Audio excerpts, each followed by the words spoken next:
महात्मा ज्योतिराव फुले, छत्रपती राजर्षी शाहू महाराज,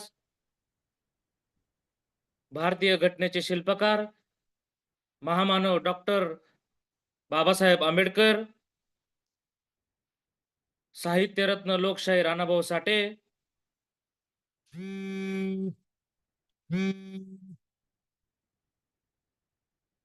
अण्णाभाऊ साठे, त्याचप्रमाणे माता जिजाऊ, माता रमाई, माता भीमाई, माता अहिल्यादेवी होळकर, तसेच स्वातंत्र्य, समता, बंधुता व न्याय हक्कांसाठी अविरतपणे लढा देणाऱ्या त्या तमाम राष्ट्रपुरुषांना व राष्ट्रमातांना आपल्या प्रचंड टाळ्यांच्या गजरात मी प्रथमतः अभिवादन करतो.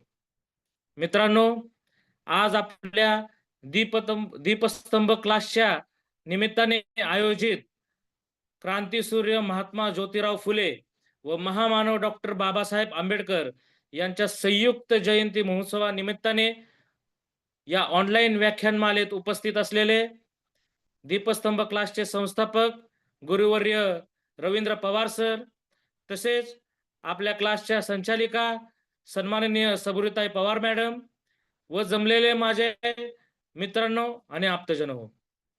मित्रांनो, मी आज आपल्या समोर स्वातंत्र्य, समता, बंधुता व न्याय हक्कांसाठी जे पुरस्कर्ते आहेत डॉक्टर बाबासाहेब आंबेडकर, त्यांच्याविषयी मी आपल्या समोर थोडा विषय मांडणार आहे. मित्रांनो, डॉक्टर बाबासाहेब आंबेडकर यांच्या समग्र आयुष्याचा किंवा कार्यांचा जर आढावा आपण घेतला तर आपण पाहतो जेवढे त्यांचे संघर्ष होते, आंदोलने होते, कार्य होती, भाषणे होती आणि त्यातल्या त्यात सर्वात महत्वाचं जे त्यांचं कार्य होतं, जे या भारतासारख्या महाकाय देशाला त्यांनी जी राज्यघटना भेट दिली, त्यातून आपल्याला कळते की बाबासाहेब आंबेडकरांची जी काही कार्य होती ती काही तत्वांवर अवलंबून होती. त्या तत्वांवरती ती आधारलेली होती की स्वातंत्र्य, समता, बंधुता व न्याय. मित्रांनो, का बरं बाबासाहेबांना असं वाटत असेल की ही तत्वे एवढी महत्वाची आहेत आणि ती इतकी महत्वाची आहेत की त्यांनी ती तत्व आपल्या भारताच्या राजघटनेच्या सरनाम्यात म्हणजेच कॉन्स्टिट्यूशनच्या प्रिएम्बल मध्ये सुद्धा त्या शब्दांचा उल्लेख त्यामध्ये त्याला केलाय.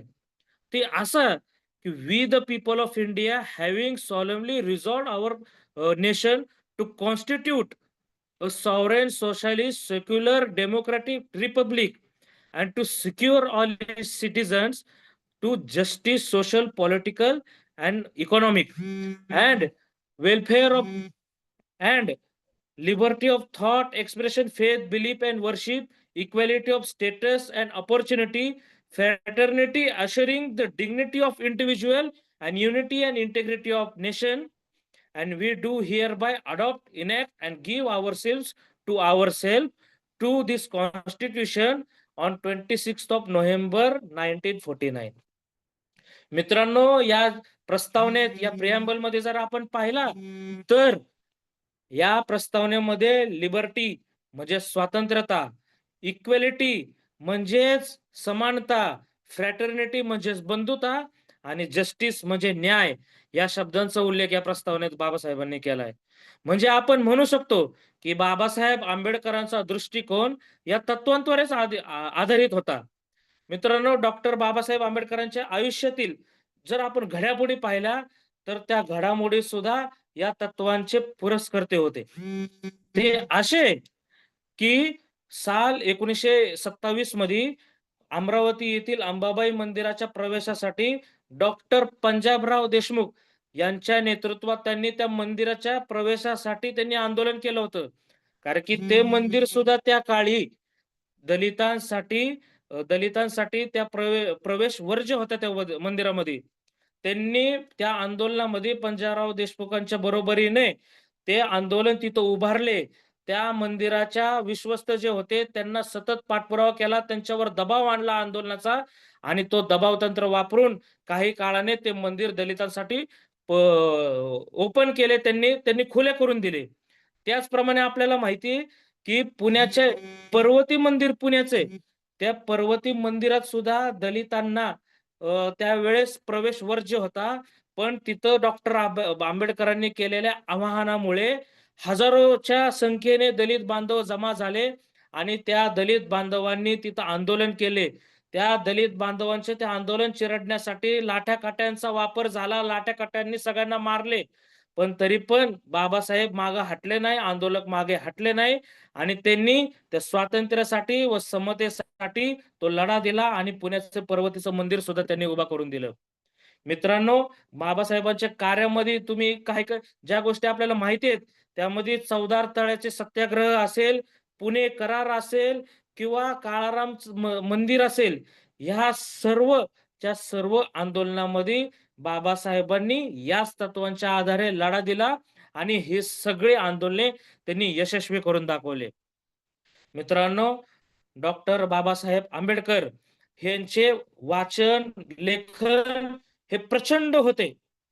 ते इतके प्रचंड होते, की त्यांच्या वाणीने किंवा त्यांच्या लेखणीने भल्याभल्यांची ते झोप उडवून टाकत. त्याचा त्यांनी उपयोग केला आणि त्यांनी काही पाक्षिक आणि काही वृत्तपत्र त्यांनी सुरू केले. मूक नायक नावाचे पाक्षिक त्यांनी 1920 साली सुरू केले आणि त्याच्यानंतर वेळोवेळी त्यांनी समता, जनता आणि सगळ्यात शेवटी प्रबुद्ध भारत नावाचे त्यांनी वृत्तपत्र सुरू केले आणि ह्या वृत्तपत्रांच्या आणि पाक्षिकाच्या आधारे त्यांनी समतेचे वारे समाजात पसरवण्याचा प्रयत्न केला. तसेच अन्यायाला वाचा फुटेल याचा त्यांनी वेळोवेळी आणि ठरवून त्यांनी प्रयत्न केला. जेणेकरून आपल्या भारतामध्ये स्वातंत्र्य, समता व बंधुता याचे पालन होईल आणि हे तत्व सगळेजण मानतील.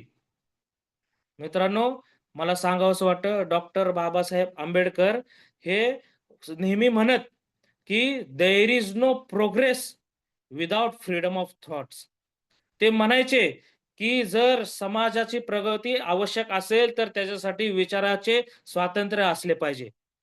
ते असे सुद्धा म्हणतात, की हा जो समाज आहे आपला, या समाजाने सबुद्धीनं जर विचार केला, तर आपल्या आसपास दिसणारे जे काही वाईट धंदे आहेत किंवा वाईट गोष्टी आहेत, त्याचा आपण समर्पकपणे विचार करू आणि त्या गोष्टी बाहेर काढून टाकू शकू.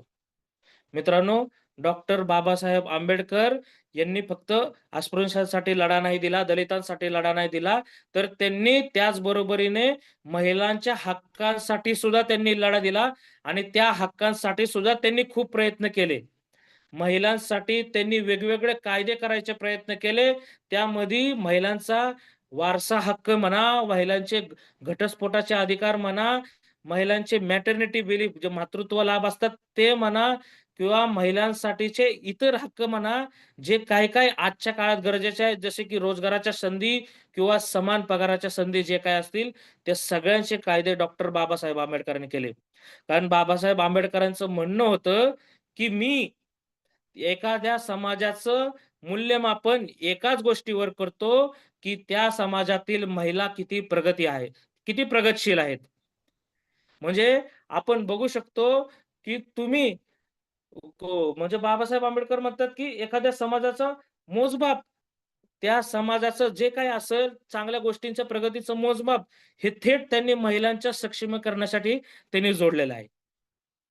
त्यामुळं अशा प्रकारे बाबासाहेबांच्या या समग्र आयुष्यात स्वातंत्र्य, समता, बंधुता व न्याय हक्कांसाठी त्यांनी अविरतपणे लढा दिला आणि मला असे वाटते, की आपण त्यांच्या या तत्वांवर अवलंबून राहिलं पाहिजे आणि या तत्वांचा अवलंब करून आपण अ, आपण त्या तत्वांचा अवलंब करून असं काही केलं पाहिजे, की जेणेकरून आपल्यात इतकी ताकद निर्माण व्हावी, की या देशाला आपण सर्वोच्च पदावरती किंवा सर्वोच्च स्थानावरती आपण नेऊ शकू आणि मी अशी अपेक्षा बाळगतो, की या तत्वांचा अवलंब करून आपण सर्वजण आपल्या देशासाठी व आपल्या समाजासाठी कार्यरत राहू, ही अपेक्षा मी आपल्याकडे बाळगतो आणि आपली रजा घेतो. जय हिंद, जय महाराष्ट्र.